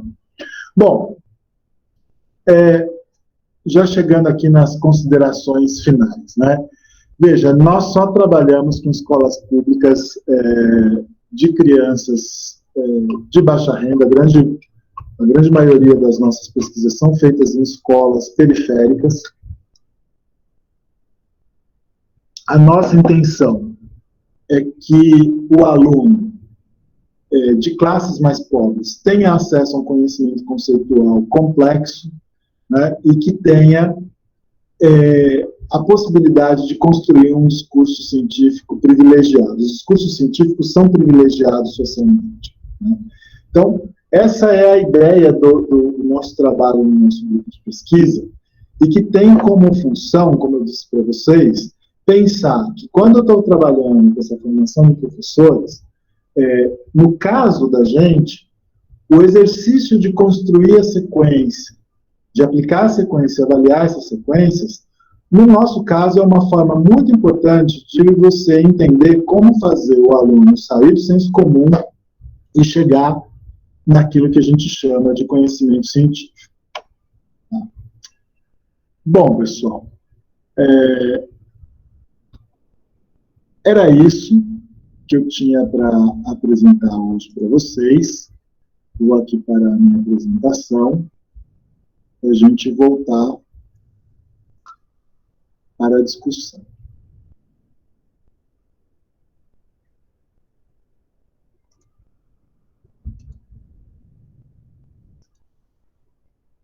Muito obrigado.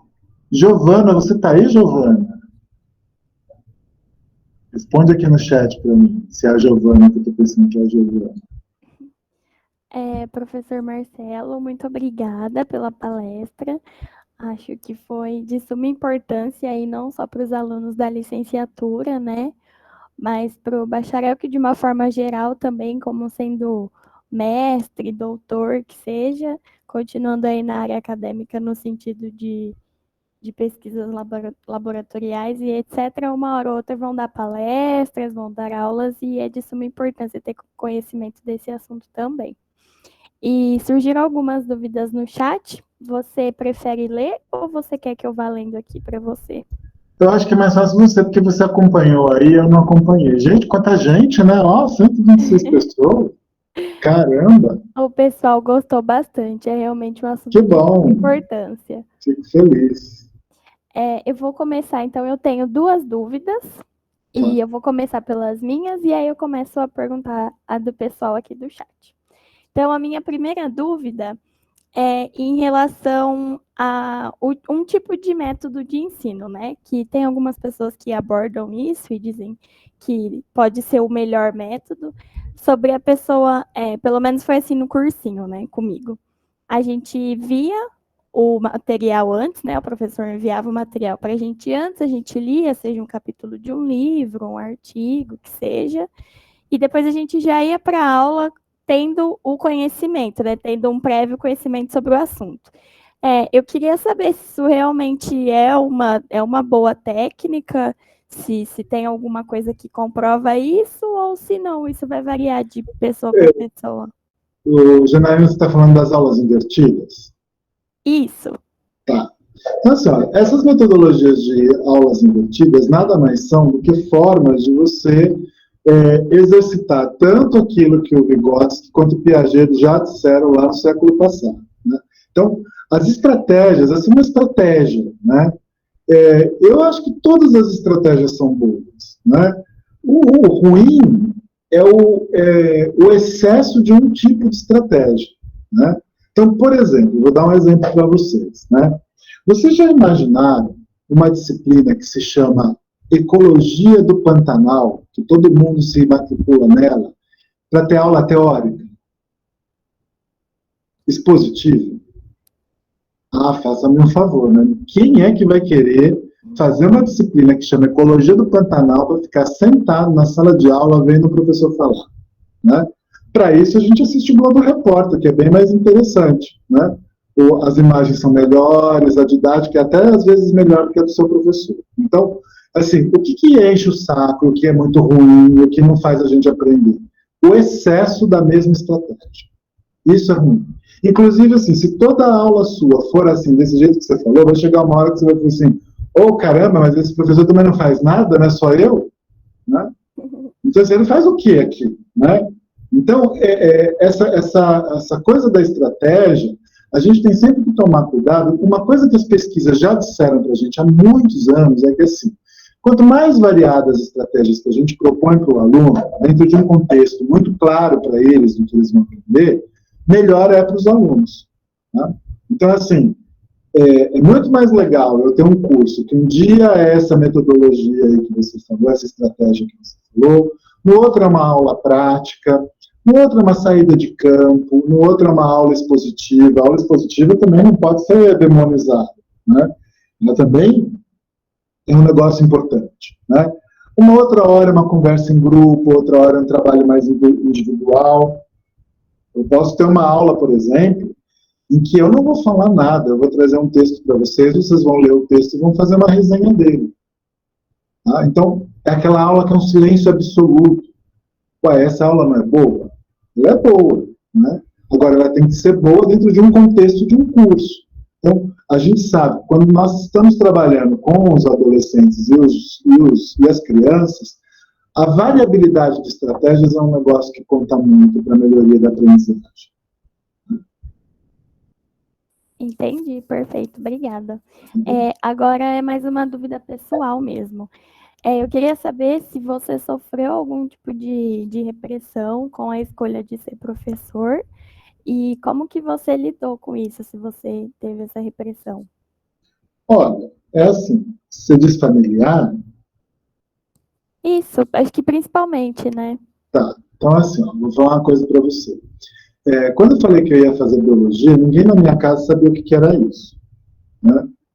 Então, quando eu falei assim, eu vou ser professor, todo mundo falou assim, bom, né?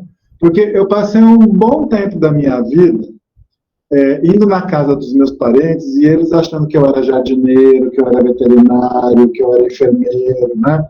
Então eu chegava lá e falava, você que faz biologia, qual é o nome dessa planta? Eu disse, sei lá qual é o nome dessa planta, né? Você que faz biologia, minha orquídea morreu, o que eu faço com ela? Eu falei, joga no lixo, né?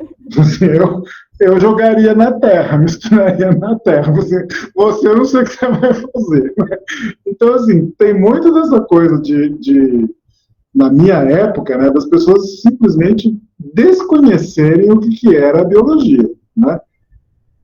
E eu venho de uma família que, assim, do lado, minha mãe é portuguesa, meu pai é japonês, né?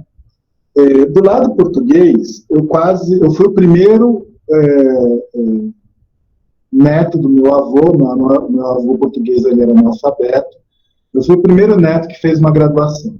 O segundo foi o meu irmão, né? Meus pais fizeram até o 4º ano, né? E do lado japonês, os meus tios já haviam feito graduação, e a minha avó, né, para minha avó existia 2 profissões muito importantes no mundo, né? A primeira delas era ser professora, né? E a segunda delas eram todas as outras profissões. Então, na cabeça da minha avó era assim: não tem coisa mais importante no mundo do que ser professor, né? Então, na família, eu não tive muito problema com isso, não, né? Inclusive, como eu disse para vocês, assim, um lado da família valorizava essa como a profissão mais importante do mundo, né? Agora, eu confesso para você que com os meus colegas de graduação eu tive, né? Por quê? Porque os meus colegas de graduação, eles achavam, uma grande maioria deles, achavam que o top do negócio era você fazer mestrado, doutorado e você ser pesquisador, né? Que o professor de biologia é aquele cara que não deu certo na pesquisa, né? Então, isso eu ouvi dos meus colegas, da minha família eu nunca ouvi, né? De uma certa maneira, isso me influenciou um pouco, e quando eu comecei a fazer a minha pós, eu fiz em ecologia marinha.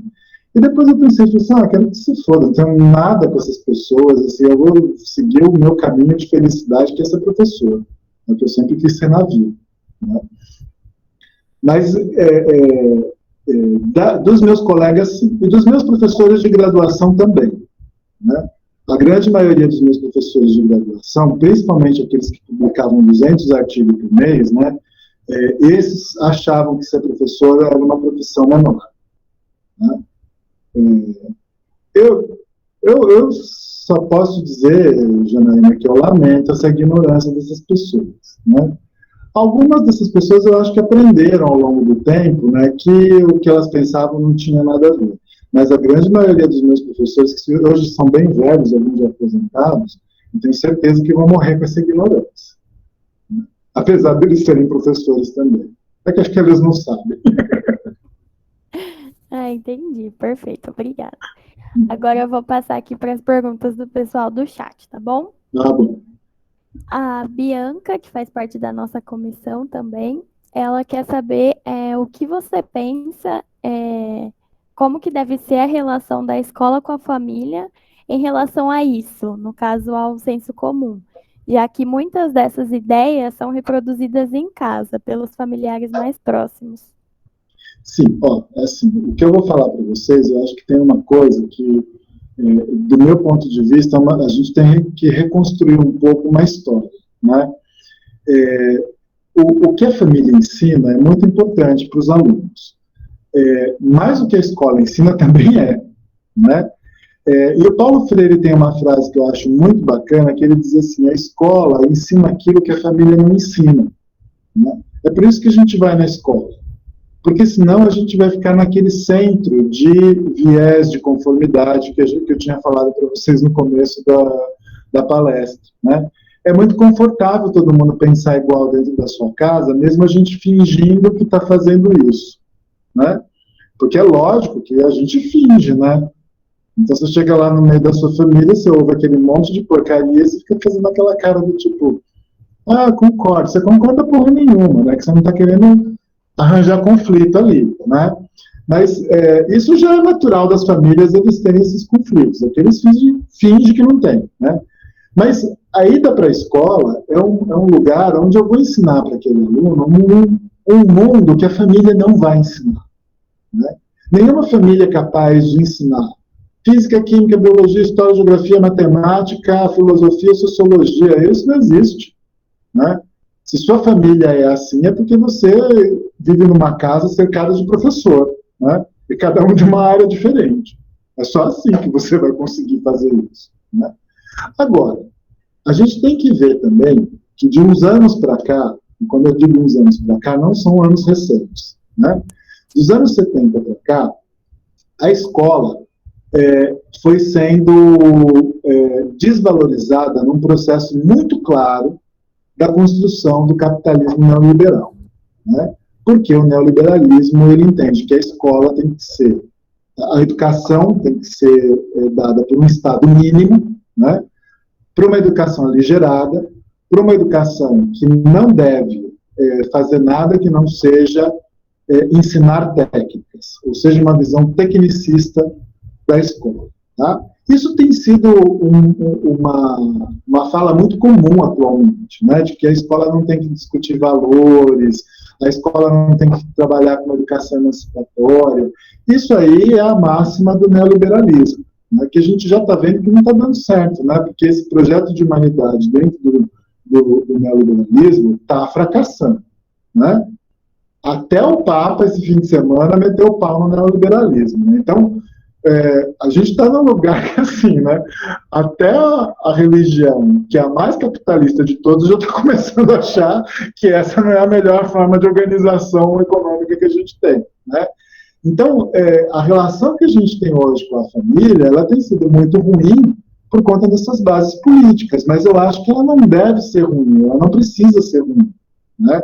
E as famílias, há anos atrás, né, há muitos anos, no passado, por exemplo, década de 50, década de 40, colocavam os seus filhos na escola porque sabia que ali você ia criar um pensamento diferenciado.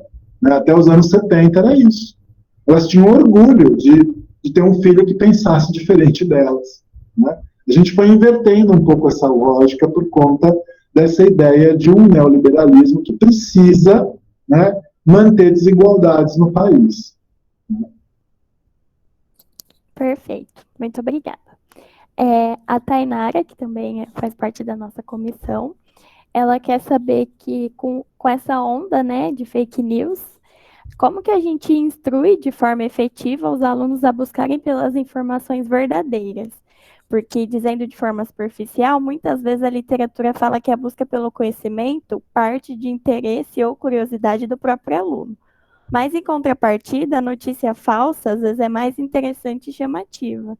Então, elas optam por acreditar e não buscar saber se é real.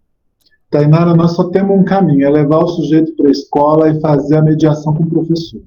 Esse negócio de deixar o sujeito sozinho buscar informação é um negócio super perigoso, porque a informação é fácil de achar.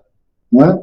Então, assim, eu quero uma informação sobre o nazismo. Você entra numa página e você acha. Né? Eu quero uma informação sobre como fazer tráfico de animais. Você acha como fazer isso. Né? Eu quero informações de como eu posso ser polêmico ou anoréxico. Você acha esse tipo de informação. Então, o acesso à informação ele é muito fácil. Qual que é a grande questão para nós aqui? É a mediação que vocês fazem. Né? O acesso à informação está fácil. Agora, traz a informação para o professor ler junto com você.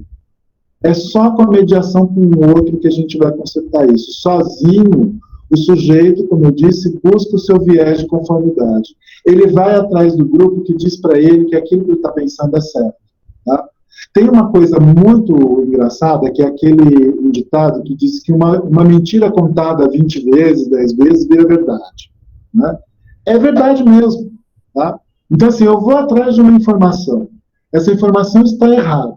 Tá? Então, vou dar um exemplo. Eu olho num canteiro de plantas e eu vejo que tem flores vermelhas e tem flores brancas, na mesma planta. Aí uma pessoa do meu lado vira para mim e fala assim, por que isso daí acontece? Aí eu falo assim, porque alguém jogou corante na terra. Por isso que elas são assim. O outro ouve e fala assim, é por isso? Aí ele começa a falar para as outras pessoas. Tá? Apesar daquilo ser uma grande bobagem, faz um puta sentido para quem está ouvindo. Né? Isso daí cria, então, uma comunidade de conhecimento extremamente perigosa. Tá? Que se não tiver a intervenção de alguém ali que diz para eles assim, prova para mim que isso é verdade, né? Porque eu estou com um vasinho de planta aqui, que eu não joguei corante nunca na vida, e as plantas estão de cor diferente. Tá? E eu vou jogar agora corante aqui e elas não vão mudar de cor. Tá? Então, assim, enquanto isso não acontece, e tem que ser pela mão de um professor, né, não tem como. Não tem como. A gente pode instruir as pessoas, assim, ó, toma cuidado com o que você ouve, né? Mas tem um limite isso. Chega uma hora que dentro dessas comunidades de conhecimento a gente já não tem mais interferência delas, né? Então, qual é o caminho? O caminho é ir para a escola, é conversar com o professor. Né? Não tem outro caminho. Né? Você nunca vai conseguir convencer aquele seu tio de que aquela merda que ele está falando não é uma bobagem. Não vai. A não ser que você sente com ele com muita paciência e programe uma atividade didática com essa pessoa. E mesmo assim, né, ainda corre um risco. Agora a Thalita, ela te cumprimentou, agradeceu pela palestra incrível que você ministrou, e a pergunta dela é sobre a distância da pesquisa com a educação, pois nós temos pesquisas e pesquisadores super, super importantes para a educação, como Paulo Freire e o Saviani. Mas parece que cada dia mais a academia não conversa com a escola. Como o senhor acha que podemos melhorar esse cenário? Olha, nós temos várias coisas para fazer. Thalita, né? Isso, Thalita. Olha, Thalita, são várias coisas. Thalita, tô vendo aqui, Sara Vicentini. Eu tenho um amigo que chama Vicentini também. É o seguinte, Thalita, nós temos várias coisas para fazer. Uma delas é o seguinte: a gente não deve ficar olhando para a escola como um lugar, principalmente a escola pública, né? Como um lugar que acontecem coisas muito ruins e a gente vai lá mostrar essa realidade ruim e descer a lenha nas pessoas, julgando que elas não fazem coisas certas ou fazem coisas certas ou não. Né? Eu acho que a primeira coisa que a gente tem que pensar é assim: as escolas, várias escolas públicas, né, elas têm produzido coisas muito boas. Né? Então, uma das coisas que está na nossa mão é essa possibilidade de conversar com muitas instâncias diferentes e poder ajudar essas escolas a levar os seus trabalhos em vários fóruns de discussão da área da educação. Né? Vocês já repararam como a gente faz uma coisa que é esquisita, né? A gente faz fóruns sobre pesquisa em educação e a gente não chama professor para ir. É um negócio que fica entre a comunidade acadêmica. Né? E quando as pessoas se apresentam lá, elas se apresentam como pesquisadores. É difícil você ter professores. Em outros países, muitos desses eventos científicos da área de ensino de ciências é composto na sua plateia e nos seus apresentadores, né, por professores da educação básica. Então, a primeira coisa assim, é a gente trazer essas pessoas para um diálogo mais próximo com a gente. Né? A segunda delas, eu já disse ali numa parte da minha palestra, que é essa proximidade que nós temos que ter das produções. Por exemplo, de novo vou falar, isso é uma visão muito pessoal, né? Meu jeito de ver isso. Né? Eu gosto de produzir trabalhos que, de alguma maneira, ajudem aquelas instituições nas quais eu estou fazendo pesquisa. Né? Então, eu acho que isso melhora o diálogo. Né? A outra coisa também que eu acho que a gente precisa fazer é a gente precisa ir mais nessas escolas. Né? A universidade nessas escolas. Não a gente abrir as portas, só abrir as portas da universidade para eles virem até nós. Porque esse negócio fica parecendo um negócio estilo Monte Olimpo, assim, né?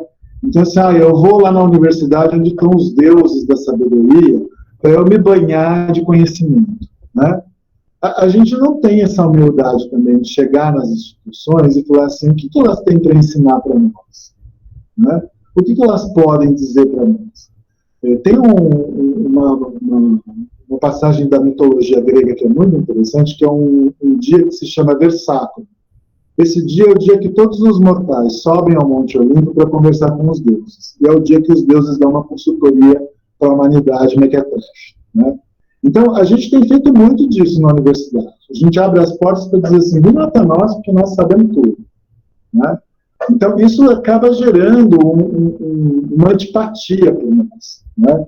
Então, eu acho que essas são algumas formas que a gente tem, né? Por que quando a gente produz trabalhos acadêmicos, a gente não chama o professor de biologia para ser nosso parceiro de pesquisa? Né? Então, eu quando faço produção de artigo, produção de comunicação no evento, eu levo os professores. Eu levo eles, inclusive, quando eles não vão fisicamente, eles vão como autores do trabalho. Né? Eu acho que essas são formas da gente aproximar as pessoas da educação básica com a academia. Né? Essas são algumas formas, eu acho que existem milhares de outras formas. Né? As que a gente tem aí, a gente ainda tem que intensificar elas. Né? Mas essas seriam algumas formas de aproximação. Ótimo. A Marina, ela quer saber quanto aos exemplos em que o pesquisador sai do conhecimento de uma comunidade ribeirinha, por exemplo, que auxilia ao chegar numa explicação científica, como acontece em muitos estudos de conservação de espécies. Acredita que, em algumas vezes, a academia subestima o senso comum, sendo que, às vezes, ela pode ser usada como uma ferramenta na aquisição de verdades científicas? Marina, é o seguinte, quem faz esse tipo de coisa nem merecia ser pesquisador. Né? Então, assim, acho que a gente tem que começar daí. Se o sujeito está indo lá para a comunidade ribeirinha, fazendo esse juízo de valor de que conhecimento tradicional ele é menos do que conhecimento científico, eu sugiro que essa pessoa deva procurar uma outra profissão, né? Porque não precisamos dela. Né? Isso, em termos éticos, é completamente condenável. Então, as instituições de pesquisa têm os seus comitês de ética em pesquisa. Se elas percebem nos projetos dessas pessoas que elas têm esse juízo de valor, esses projetos não devem ser aprovados. Isso está na nossa legislação do CONEP, que vocês podem acessar na plataforma Brasil. Vocês têm a legislação sobre ética na pesquisa. Então, se a pessoa faz isso, ela é antiética. Né? Ela está cometendo um desvio ético da função de pesquisador. Ela não pode fazer isso. Ela não deve transparecer isso. Se você sabe de alguém que faz isso, né, a primeira coisa, eu acho que a gente tem que fazer denúncias. Elas não podem ser pessoas que podem publicar trabalhos com esse tipo de teor. Né? Agora, se ela faz isso porque é uma opinião que ela tem, né, e que ela compartilha secretamente com você, você tem duas alternativas. Né? Como está em segredo e vocês têm algum tipo de intimidade, você pode não contar para ninguém. Né? A outra coisa que você pode fazer é assim, cara, você já se deu conta do quanto você é escroto? Né? Isso é um pensamento horroroso. Você precisa mudar ontem, para ontem, nessa forma de pensar. Né? Então, assim, dependendo do seu grau de intimidade, você denuncia ou você já diz para ela que assim, ó, não pode. Né? Isso você não pode fazer. A Thaís pontuou que muitas vezes os alunos estão acostumados com o ensino em que eles têm uma postura passiva, recebem o conhecimento pronto e não precisam pensar. Então, ela quer saber se vocês encontram resistência dos alunos quando propõem que trabalhem de uma forma mais ativa, e se vocês desenvolvem as pesquisas sempre na mesma escola, ou seja, com alunos que já estão acostumados com o ensino por investigação. Legal a pergunta, Thaís, muito obrigado pela pergunta, um grande abraço para você. A Thaís professora, né? Não é essa daí? Thaís Jimenez da Silva Augusto. A professora. Ela mesma. Um grande beijo para você, um grande abraço. Thaís, muito obrigado pela pergunta. Realmente é essa pergunta tem camadas muito interessantes. Eu vou tentar responder algumas delas. Tá? Então, assim, primeiro, nós encontramos resistência? Sim. Toda vez que a gente vai para uma instituição em que é a primeira vez que a gente leva essas estratégias dentro dessa abordagem investigativa, o grau de rejeição é muito grande, né? De resistência é muito grande, muito silêncio. Né?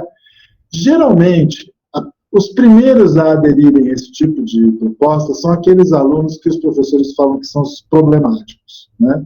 Esses daí são os primeiros a aderir, né? Porque é onde eles começam a perceber, eles são os primeiros a perceber um espaço, né? A grande maioria que oferece resistência é porque está muito acostumado com essa dinâmica das aulas, que é o professor passa um negócio na lousa, eles copiam, aí depois o professor faz uma pergunta e eles reescrevem aquilo que eles tinham acabado de copiar. Na verdade, são 3 momentos de reescrita, né? Porque já está escrito na apostila, aí o professor passa na lousa, ele escreve o que está escrito na apostila, aí depois a pergunta nada mais é do que a cópia do que aquilo que estava escrito na apostila. Então, você reescreveu a mesma coisa 3 vezes. Quando a dinâmica é essa, a resistência é muito maior, né? Mas a gente vai, ao longo do tempo, trabalhando nas instituições, e a gente vai percebendo que as crianças vão mudando seu comportamento, né? Nós temos uma situação muito peculiar, que é a da cidade de Dumont. Nós estamos fazendo pesquisa na cidade de Dumont desde 2013, né? Então, em Dumont, é muito fácil a gente chegar lá hoje e mandar qualquer tipo de sequência didática investigativa, que não tem problema nenhum, né? As crianças estão muito acostumadas. Em algumas escolas de Ribeirão Preto, a gente tem alguns professores que são nossos parceiros de trabalho que já têm esse tipo de prática, né? O que eu quero dizer é assim, que quanto mais o sujeito exercita essa forma de ensinar, né, exerce essa forma de ensinar, mais fácil vai ficando para nós o desenvolvimento dessas ações nas escolas, tanto de pesquisa quanto de ação pedagógica do professor, né? Então, agora, lógico que quando é uma escola em que os alunos estão mais acostumados com esse tipo de prática, os resultados de pesquisa são muito diferentes, né? Por exemplo, esse texto que vocês viram aí, que eu mostrei para vocês, ele vem de um professor, não é a escola, mas é o professor, que desde o primeiro dia de aula já tem essa postura investigativa, ele trabalha, né, da abordagem investigativa. Ele está no nosso grupo de pesquisa desde o ano de 2010. Então, independente da escola que ele vá, quando a gente chega, ele já tem esse tipo de prática com os alunos.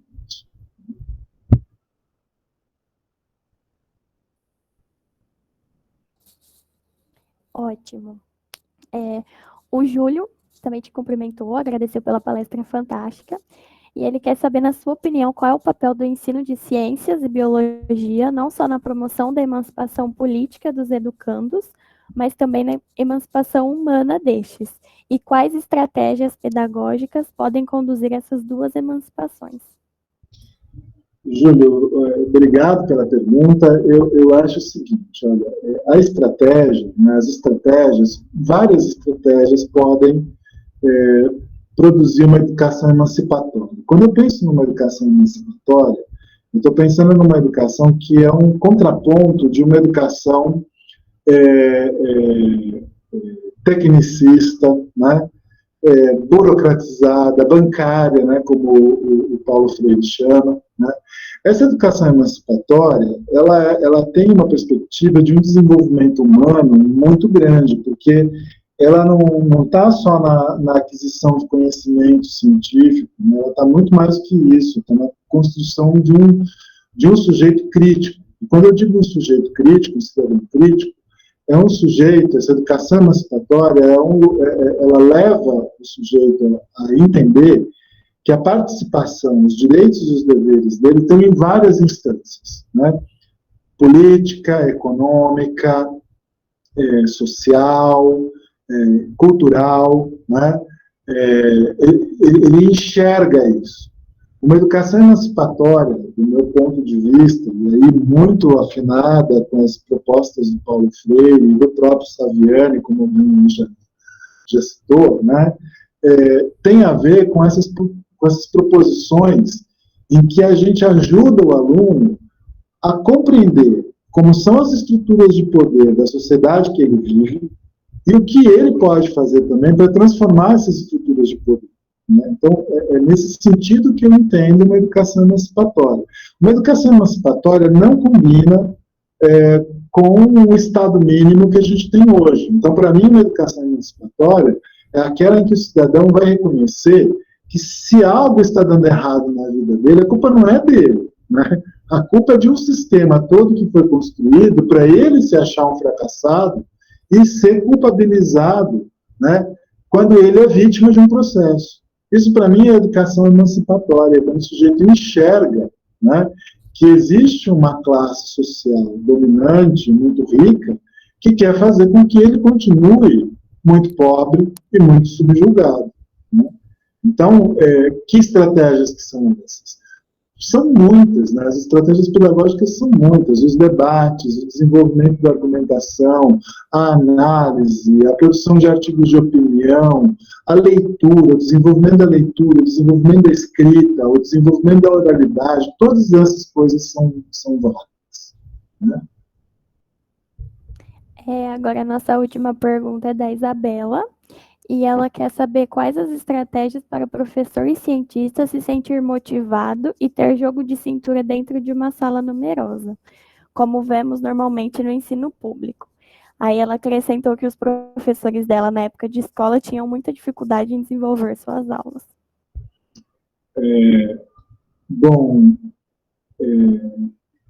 Como que chama? Isabela.